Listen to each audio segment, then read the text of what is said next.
When I fired up Black Ops 6 multiplayer for the first time, I was astonished to see that the beta experience I played and the multiplayer experience I played felt like two very different things.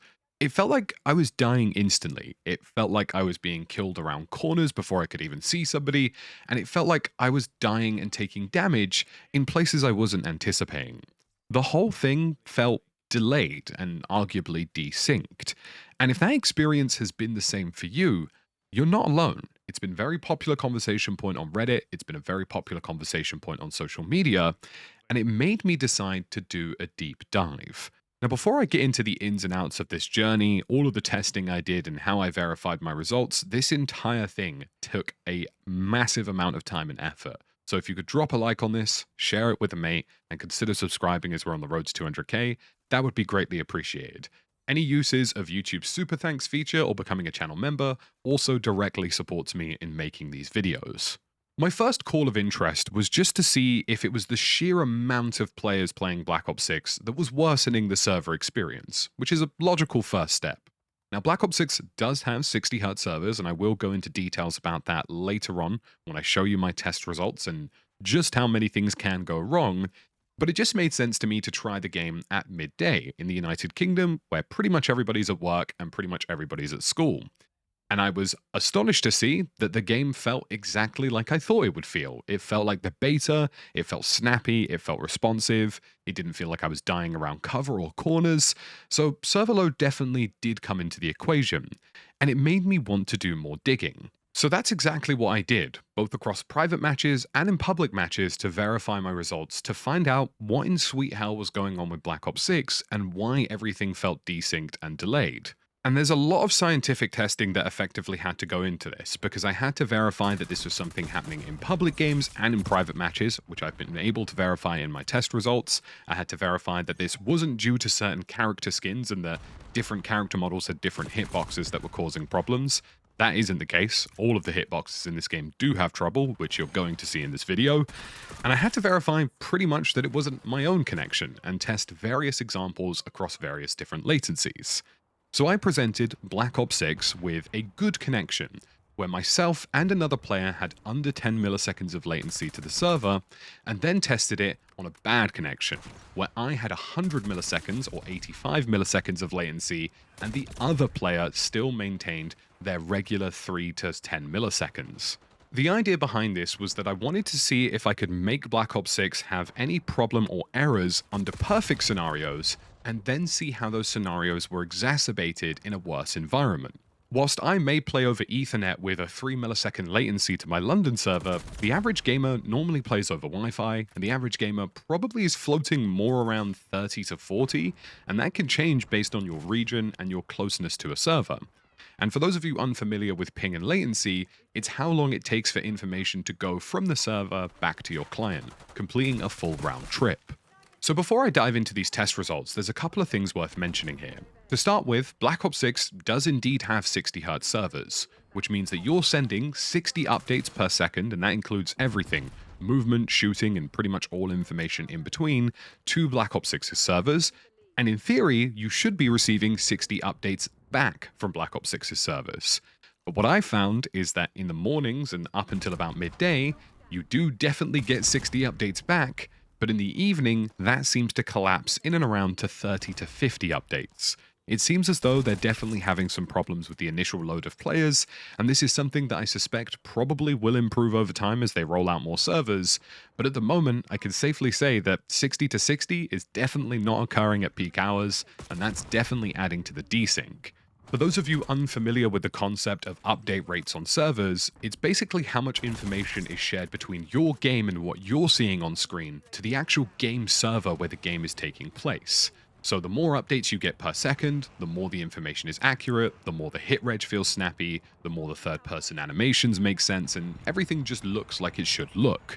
So when you're not receiving updates back from the client at a fast enough rate, you get bad hit reg, you get third-person animations and models looking funky, and you get these instances where you're shot around cover or shot behind cover and you get killed behind corners. So let's start with the ideal scenario, where both players in this private match, including myself, had under 10 milliseconds of latency to the dedicated private server match server. And again, I have verified these results in public matches as well, and it seems as though private matches are in fact, of course, using dedicated servers as they stipulate online. And already, there were some problems in an ideal scenario. I'm going to show you some footage of this. We had 10 instances of a character sprinting and tactical sprinting across a door. And whilst regular sprinting, we seemed to have fairly okay hit registration with no big issues, but once the character was moving at high velocity and tac sprinting, on 3 of the 10 occasions, we had no hit registration at all. And I'm at a distance using an XM4 with a high rate of fire weapon, and I'm not moving my crosshair across the screen, I'm firing at a straight center point directly in front of me, with a natural bit of recoil deviation. And although I'm firing in a straight line at a really high rate of fire, on more than one occasion, I got 0 registration on the character tac sprinting across the door. And that is in ideal network scenarios. So there's already a bit of error of doubt. The next point of call for me then was to check out the actual character models themselves and see if hitboxes even under perfect scenarios were an issue. And the answer is yes. There are a number of locations on pretty much every character model I tested where shooting around the character model resulted in them getting a hit marker when they shouldn't. There were a couple of locations around the hips of the opponent, around the feet, around the legs, and it seemed to vary from character model to character model, but universally, even while stationary, they were receiving damage that they shouldn't have been receiving. And that means when you factor in things like character movement and people zipping around the screen at the speed of light, there are going to be multiple hundreds, thousands, if not millions of instances of players receiving damage even though somebody missed. So even in ideal networking scenarios, we have no hit registration in some situations, again, a low percentage, but still some nonetheless. And we also have character models that are receiving hit markers when they shouldn't. And the final port of call for me on this testing was checking out desyncing third-person animations. And what I mean by this is that when you look at an enemy opponent, are they doing what you're expecting them to do on screen? So what I found a lot of in Black Ops 6 is that it looks like an opponent either isn't looking at me, isn't aiming down sight, but suddenly I start receiving damage. And this has been an issue in the past for Call of Duty, and specifically an issue in Warzone, where character models could be looking the wrong way, even though in their game they were looking at you. So I thought this would be a natural place to take a look. And it does happen. It's definitely hard to trigger in ideal scenarios with under 10 milliseconds of latency, but there's still a desync and delay between what it looks like the character's doing and what they're actually doing. So there's been a number of times where I've fought an opponent and they've jump shot round a corner, and it looks like their gun is in the wrong direction, but they're still firing their gun and looking at me. So it's just completely scuffed. It feels as though all of a sudden I've got a character who I feel I have the drop on because they're not even aiming at me and not even shooting at me, but in reality, they actually are. And when you go into the bad network scenarios, third-person animations are an absolute mess. Even at just 70 to 80 milliseconds of latency, sometimes even as low as 50 to 40, you will get instances where character models are not looking at you or not firing at you, but on their screen, they absolutely are. So if you felt like you've died lightning fast, it's probably because perceptually in your head, you're processing character information where somebody isn't doing anything, but in reality, you're receiving damage. And it creates a very confusing scenario where it feels like you're being killed when you shouldn't be. The final thing I was using was to see whether Call of Duty was using any kind of lag compensation. And what I mean by that was it predicting where a character model was supposed to be and dealing damage when it shouldn't be? Or how does Call of Duty compensate for somebody on bad latency? And this bleeds into my bad scenario testing, which we'll talk about shortly. Now, generally speaking, Call of Duty, by the looks of things, under ideal scenarios and non-ideal scenarios, doesn't seem to have any kind of predictive movement system. I was wondering in my head if they tried to achieve better networking and generally better hit reg by having it in such a way that there was almost a ghost outline of your character and the server guessed where your character would be as opposed to where it actually was. That's not the case. That's not a scenario. In this game, they do just favor the shooter. And what I mean by that is whoever is firing in the scenario, so whoever is shooting their gun at an opponent, is going to receive some degree of lag compensation where they may deal damage to an opponent, even if on that opponent's screen they've already gone past a corner. And I'll show you this in our test results. So I did a bunch of different testing on this where I had bad connectivity and also the other person had good connectivity, and then I tried it where they had bad connectivity and I had good connectivity, and generally speaking, the entire thing is a mess. The second you introduce a single player into a lobby who has a fluctuating latency, or what you would consider to be a bad connection, so much disparity starts to happen pretty much across the board. Everything feels greatly more delayed, you feel more desync in third-person animations, hit reg becomes remarkably more questionable, so let's talk about it. So the first scenario is where I'm on around about 80 latency, and the person I'm firing on is still maintaining their low ping of sub 10 milliseconds. And effectively, if you are the person with bad latency and you're the shooter, the situation does get a little worse for you in some scenarios, but it also degrades the experience for everyone. So to start with, when firing in a straight line with somebody strafing across the door or moving across the door at high speed, it pretty much doubled the amount of times there was no hit registration. So we went from about 3 out of 10 scenarios under good networking scenarios to about 6 out of 10 where firing at somebody entered a no reg scenario.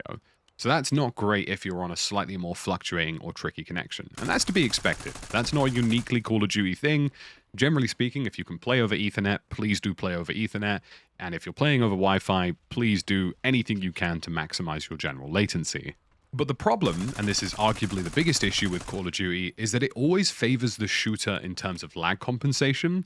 So there are times where if you're firing in a straight line and somebody moves across the door, or you happen to hit an opponent who is somebody who is on a good connection, they're going to receive damage around the corner. So I, as the shooter, will receive a delayed hit marker. They, as the receiver of the damage, will be well past the door or window that they crossed and still receive damage. So this entire system favors whoever's firing, and that is not great. Many other games in the past, like Battlefield, had instances where they favored the shooter in networking-based scenarios where ping got tricky, and then completely changed that system so that people with good connections were prioritized. And Call of Duty absolutely needs to be the same.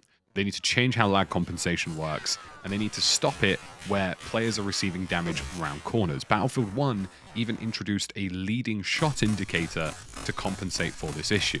But the biggest thing, and one of the things that I feel created more problems, is just how much third-person animations began to desync across bad networking scenarios.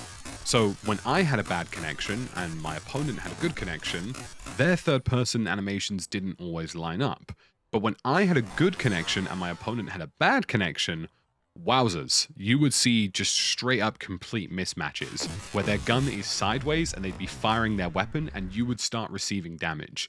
It looks like they're not even in any kind of shooting position to fire on you, and the game decides, okay, sorry, that animation isn't synced. We're going to receive damage before we've synced that animation server-side. So in pretty much any scenario where either the person shooting or the person receiving damage has a bad connection, you're going to have a complete desync in third-person animations. And if both players have a slightly questionable Wi-Fi connection with somewhat fluctuating latency, both of you are going to receive some of the worst third-person syncing and animations I've probably ever seen, and if they don't network prioritize these or find a way to fix this, it's just going to cause problems for anybody. Now, generally speaking, like I say, most people play over Wi-Fi, most people play with fairly unstable connections at times, and in pretty much all scenarios, even in multiplayer online, I have seen third-person animations where someone's shooting at me even though they haven't rounded a corner, or someone's shooting at me when they're mid-air and it doesn't look like that they're looking at me. And these results verify that that is absolutely what's occurring. The last port of call for me was to test the time to kill to time to death disparity. And what I mean by this is how long it takes for you to kill an opponent visually versus how quickly it takes for you to die visually. Now, recording this is a little bit tricky, but the easiest way to do it is to actually count frame by frame how long it took you to kill an opponent and how long it takes you to die from an opponent using the same weapon with the same hitboxes in the same location. So that's exactly what I did. We fired an XM4 directly into the opponent's chest with no variation in the hitbox that was achieved. And both XM4s were pretty much identical in this scenario, and we counted the amount of frames between the weapon firing and how quickly that person died. And in this scenario, both of us had 40 to 30 milliseconds of latency, which I feel is a pretty healthy medium ground that represents a pretty accurate depiction of what will likely happen in game. Now, in terms of killing an opponent, from firing my weapon to the opponent physically dying on the red hit marker, it took 25 video frames for that to occur. But when receiving damage, it took just 19 frames from the first bullet making contact and then firing the weapon to me dying, which is a 27% disparity between time to kill and time to death. So when it feels like that you're shooting your opponent and it takes them ages to die, and it feels like you're dying really quickly, that is how the game is currently operating.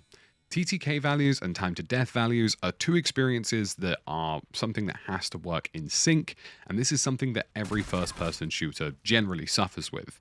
But other games, Battlefield namely, have tried to compensate for this in the past, and I would like to see Call of Duty get that percentage as low as humanly possible, and think about how they're handling their lag compensation by prioritizing the shooter.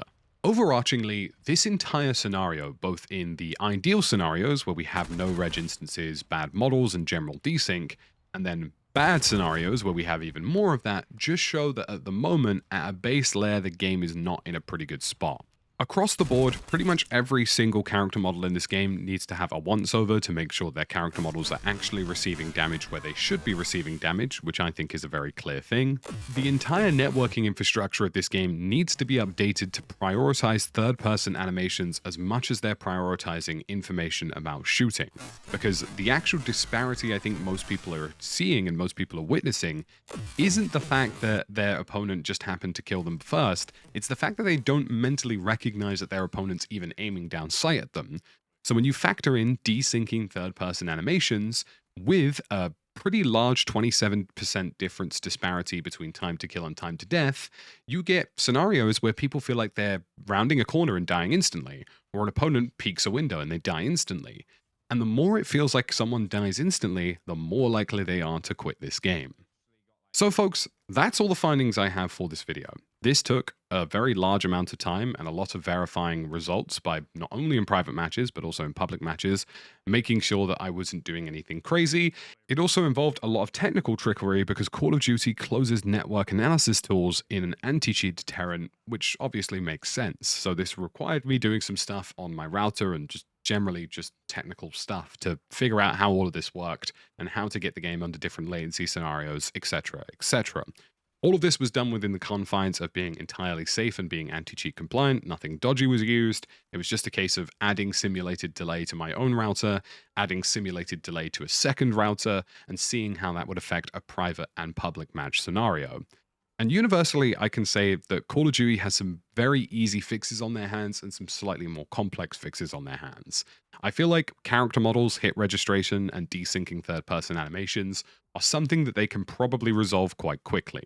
But in terms of their lag compensation and how they prioritize the shooter in all equations, that's something I feel they need to quickly address and not something I feel has a silver bullet answer, and probably something that's going to take many months for them to resolve. So folks, hopefully this video was helpful, hopefully you found it useful, hopefully explained the experiences you're experiencing, and again, this does universally seem to kick in and get much worse around peak hours in the evening. And if you found it helpful, please do drop a like, please subscribe, we're on the road to 200k, it's very, very useful. And if you want more questions about these results, drop in the comment section below, and I'll catch you there.